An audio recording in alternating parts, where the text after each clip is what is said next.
Hello. So what we're going to do today is upgrade this, which is a HP Elite 8200 small form factor PC. Extremely common in offices up and down the country, and it's kind of how I found out about it, really. I mean, I knew they existed, small form factor office machines, but I'd recently did a job for a recruitment firm where I upgraded 5 of these or similar models, and it was really lovely to work with. So kind of the idea is, how far can we go with it? So I'm hoping we can kind of push it to pretty much the kind of top it can go. What we have got an i7 2600 there. It's LGA 1155, so that'll be a nice upgrade there. We're going to replace the 80 gig hard drive that's in there, standard hard drive, with this, which is a 220 gigabyte SSD. I think that's kind of a good upgrade to do on any of these, really, and that's the upgrade I did with the when I did the IT job kind of thing. Upgraded that and the RAM, and it did make such a huge difference. We're going from 4 gigabyte of RAM in this PC to 16. So we've got 4 sticks of 4 gig on there. Quite decent RAM, XMS3.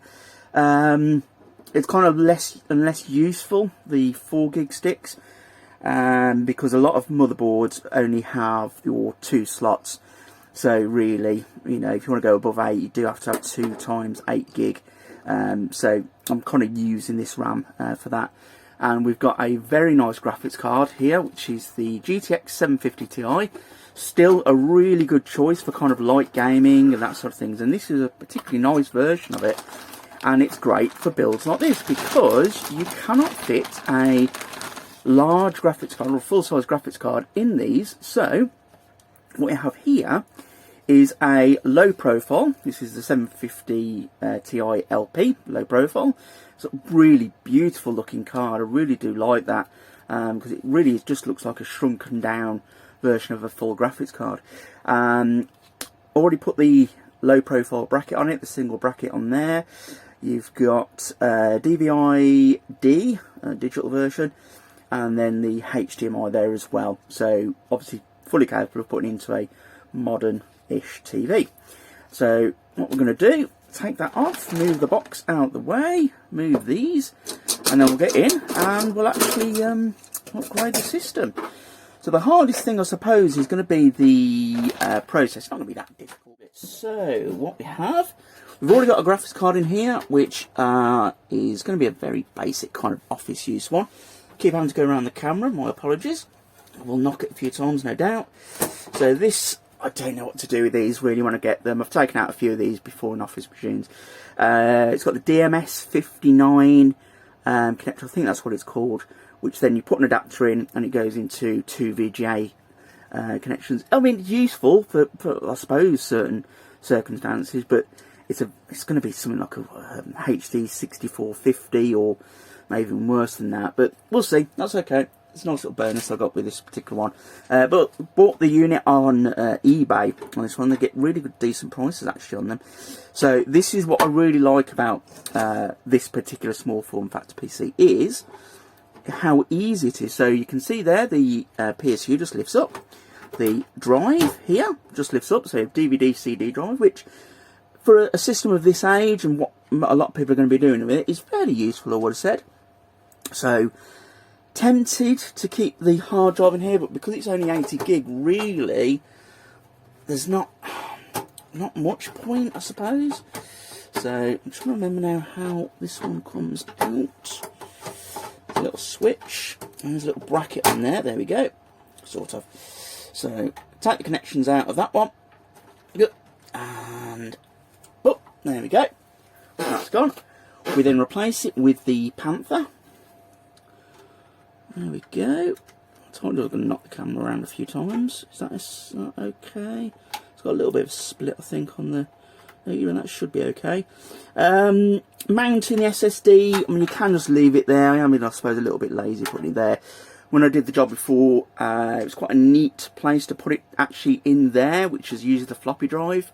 area, but that's okay, that's fine. So I think it's the 4 gig of RAM. Jump cut. I didn't charge my phone fully, so yeah, kind of recording video does burn through it quite quickly, so should have waited a little bit more, but that's okay. We're back up and running. So hard drive is now out, Panther SSD is in, so we close up that part, which is the power, close up the CD DVD drive. It's a little bit stiff, that's okay, like that. Now, the, well, I say tricky, but it's not that bad. It's going to be, no, I'm going to do this first. I should have done that. There we go. I forgot the RAM. So, very, very nicely, it does have the 4 RAM slots, which means that you can get away with using smaller RAM, like I said earlier about the 4 gig. So, it's going to go like that. Just going to have to whip around. There we go. So, that one in. Click, click. And that's what you want to hear on there. So we then match. See that one.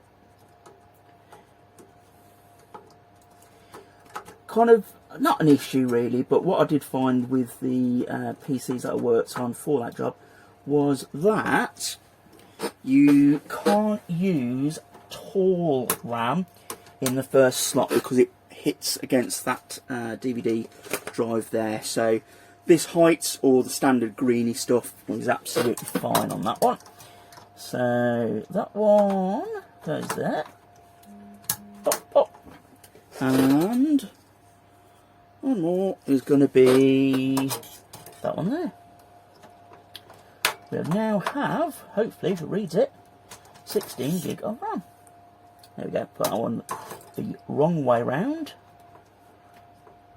Boom, and boom. Click and click. There we go. We can now close that one. We can now close that one. I won't do it quite as hard. There we go. Ooh, a little bit stiff, that's fine. Okay, so putting the hard drive just behind me here. And then it's time for the CPU. I suppose we can do it there actually. You can still see that, that's fine. So let's do it here. Now I do have inside the cover that goes over this part. That sends the, or directs the air from this fan over to that. So that's something that I'll put in a bit later. I'll just notice, being a HP, as they always do, they have the special hexagon security screws. So that is going to be from this very nice kit that my friend bought me. Thank you very much, David. That one. Bit smaller. Came well prepared, didn't I? Star? Yeah, star. Let's try this one.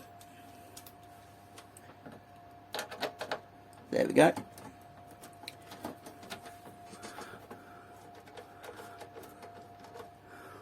Heat sinks aren't actually that bad on these, they're quite nice. So best way to do it is to go corner to corner, especially when the CPU is in there and it's got the what do you call it, thermal paste on, just so it squishes down nice and evenly. What you don't want to do is kind of top and then do the bottom ones. So you'll hear them pop like that, and doing this one, hear a nice little pop, and then I think that's off. Almost. A little bit in the corner here. And there we go, off. So what we do now is we clean off the thermal paste that is on the mounting or the what do you call it, heatsink on there. It's quite fresh stuff actually.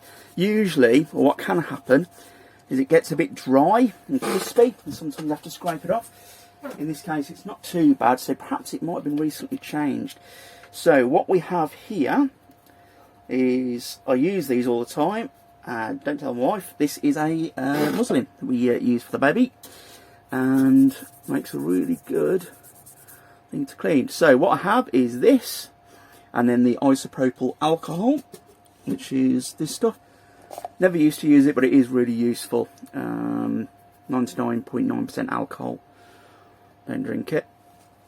And then just on the CPU, just give it a little bit of clean whilst it's in there, so we're not getting any on the pins and that sort of things. And then just got to be a little bit careful. Not too bad on these, but always be careful when you're taking out the CPU. So if I direct it up just a tad, there we go. So you've got the lever arm here. That shouldn't have done that. That flicked up a little bit. That was me, that was. And then we just gently let it drop. Ideally, I'd be doing this flat, but I want you guys to see it. So we have had in there, the i3 2100. Now I have got another one of these systems, so I'll use that one in that, which has got a Pentium 620, which is a really slow processor, so upgrading effectively both. So this is, I hope it is, the i7 2600. I would say, I mean, you don't need to go, well, you can't really go for a K version in this, because there's no point, because you can't overclock. So potentially, this might be one of the best CPUs you can actually put in here. So you do it so it just clips in there, so it's nice and secure. You bring the arm over, clip it in, and that's done. And then what we do, I don't know, shall I use this stuff? This is about a pound a squeeze, this is. Got nano diamond particles in there. Or shall I use, hopefully I've got some left in this. Good old MX4. Whenever I do builds to sell, I always kind of use this stuff. It's pretty decent, really. Whenever you do this kind of thing, videos and stuff on the internet, lots of people say you haven't put enough on there, that's too much, whatever it might be. That's about normal for what I do. You can do all kinds. You do X's, crosses, squares, splodges, pea-size splodges, whatever it might be. That's just how I do it. So back on with this, which I'm not sure I got it the right way around. I think that's how it went on there. I think. And then we do that. So remember, one corner and then another corner. That way it gives a nice even spread on the thermal paste. So you have to press it in just a little bit on that one until it's tight. Then this one. And then bottom corner here. Boop, boop, boop, boop, boop. There we go. Just going to leave it sort of like that for now. I'll get the shield a bit later. So, graphics card now. So, if I direct the camera just to there, kind of let's see if I can pop it down a little bit on that one. There we go. So, you have two PCIe slots on this one. You can go white or black. I don't think there's a difference, but I'll see what the performance is like on the white one. If it's not right, I'll then just swap to the black, but the should be fine, I'm sure. In like that, and then fold over, and that's it, done. Nice thing about this card, it doesn't need an extra power cable for PCIe Express power connector there. Doesn't need it, so that's absolutely fine. So now we've upgraded the RAM, put the SSD in. It's now an i7 2600, and we've got the 750 Ti in. So what I'm going to do now is put it down there gently. Camera's knocked, that's fine. Bring the camera back up like that. Plug him in, and then we're going to start on the screen and make sure everything was okay.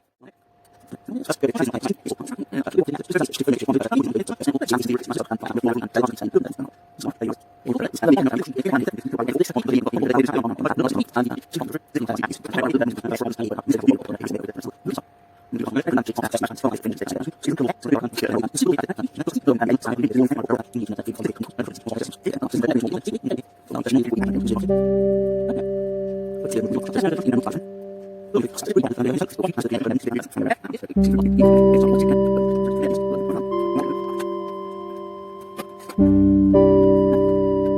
where is my handy little stick? In my pocket.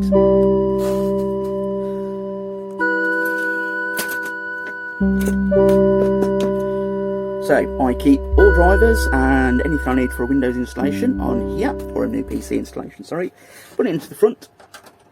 There we go. And then you'll see it'll automatically come up there, and what we need to do, close that down, is go on to this one. So this is the NVIDIA driver. So even though it's a 750 Ti, which is a few years old, it still uses modern drivers, so we can use that.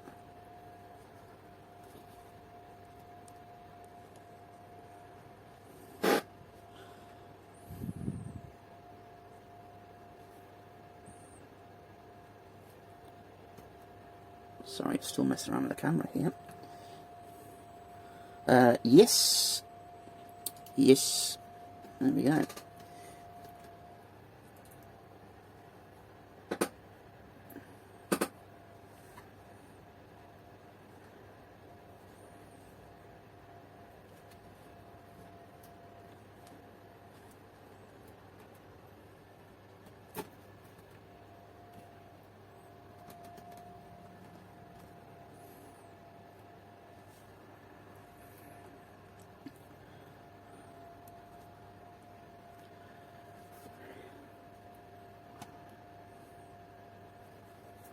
So whilst this is doing it, so I agree and yes.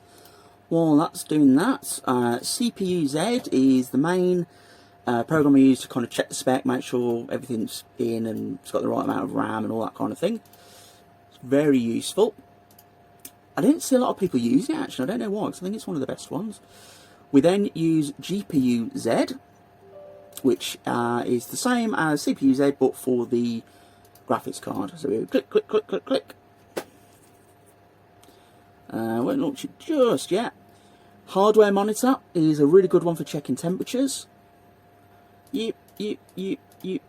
So I tend to keep this on customers' PCs. The reason being, if they can kind of, if there's an issue, I can then say, could you, put CPU ID on, hardware monitor on, sorry, and let me know what the temperatures are, blah blah blah, that kind of thing.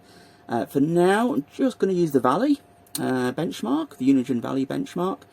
I use this all the time, so I've kind of got a feel for how it should run. I think 750 Ti should get 60 frames a second on high. So all of that going on there is the driver installing. You can see down the resolution has increased. So go yep. So I think the driver's installed now, or just about to. Now just waiting for Unigine to install. Unigine Valley. We'll run that. I'll tell you what I can do actually. So we go CPU Z. Let's have a look what it says. So it should say i7 2600, 4-core, 8-thread. We've then got mainboard, just give information there. 16 gig, fantastic. Graphics, yep. We've just gone to that one there. So we've now got everything installed. We very quickly bench the CPU. That's really impressive. That's first generation Ryzen 3, maybe Ryzen 5 kind of performance there. Decent single core, okay, single core performance. You always get that with Intel. Single core performance, single thread performance is really good. And there we go. So that one still running nicely. And then Valley, high, 1080p, full screen, and run. I think we're going to get 60 FPS on this one. We shall see.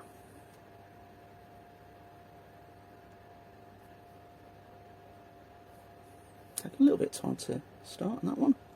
Let's have a look. Yeah, Mum. There it is. 40. Okay, fair enough. It's been about 40 on that one, which isn't too bad at all. 750 Ti, and you've got the temperature there. It should stay fairly cool. Low profile cards tend not to be too hot, and it has got dual fan on it as well, which is really nice. So yeah, getting about 40 on there. It is going up to kind of the 50s and that in certain scenes as well. So games wise, CSGO, Rocket League, basically your eSports titles, League of Legends, World of Warcraft, all that kind of thing, would run quite happily on the PC. And yeah, got a nice, I suppose, media PC as well. You could run it as maybe a Plex server or anything like that. And one last look at GPU-Z, because we didn't look at it before. I will check temperatures as well while we're here. So when a PC is kind of running nice, you can just quickly open Windows and quickly do that sort of thing. So temperature-wise, we're running at about 45 on the CPU, so we'll put that shield over it. See what the temperature drops down to there. Graphics card, 40 degrees, that's absolutely fine. 2 gig of GDDR5 memory on that one, and all looking good. There we go. So we've upgraded the HP Elite 8200 small form factor from a boring office type PC to a PC that is capable of gaming, and just about as high, I think, really, as you can ideally expect to get a PC like this. So there we go. Thank you very much for watching on that one. Any questions or comments, please leave them below. And thank you very much for watching. Goodbye.